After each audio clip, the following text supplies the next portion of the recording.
ዕብራውያን ምዕራፍ 2 ስለዚህ ከሰማነው ነገር ምናልባት እንዳንወሰድ ለእርሱ አብልጠን ልንጠነቀቅ ያስፈልገናል።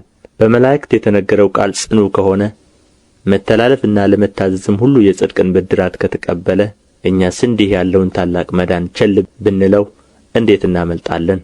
ይህ በጌታ በመጀመሪያ የተነገረ ነበርና የሰሙትም ለእኛ አጸኑት።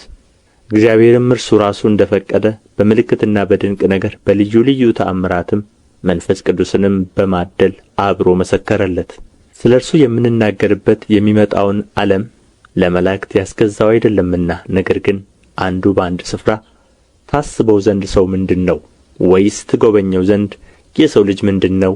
ከመላእክት ይልቅ በጥቂት አሳነስኸው፣ የክብርና የምስጋና ዘውድ ጫንህለት፣ በእጆችም ሥራ ላይ ሾምኸው፣ ሁሉን ከእግሮቹ በታች አስገዛህለት ብሎ መሰከረ።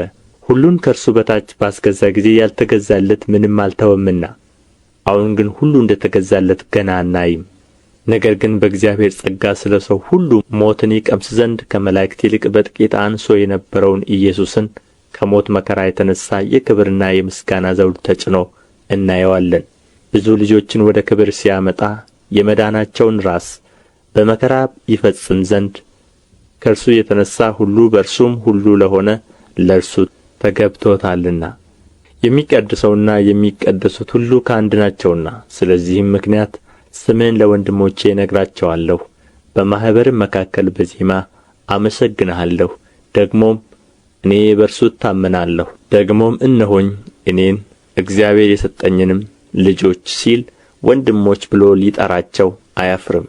እንግዲህ ልጆቹ በሥጋና በደም ስለሚካፈሉ እርሱ ደግሞ በሞት ላይ ሥልጣን ያለውን በሞት እንዲሽር ይኸውም ዲያብሎስ ነው። በሕይወታቸው ሁሉ ስለ ሞት ፍርሃት በባርነት ይታሰሩ የነበሩትን ሁሉ ነጻ እንዲያወጣ በሥጋና በደም እንዲሁ ተካፈለ። የአብርሃምን ዘር ይዞአል እንጂ የያዘው የመላእክትን አይደለም። ስለዚህ የሕዝብን ኃጢአት ለማስተስረይ ለእግዚአብሔር በሆነው ነገር ሁሉ የሚምርና የታመነ ሊቀ ካህናት እንዲሆን በነገሩ ሁሉ ወንድሞቹን ሊመስል ተገባው። እርሱ ራሱ ተፈትኖ መከራን ስለ ተቀበለ የሚፈተኑትን ሊረዳቸው ይችላልና።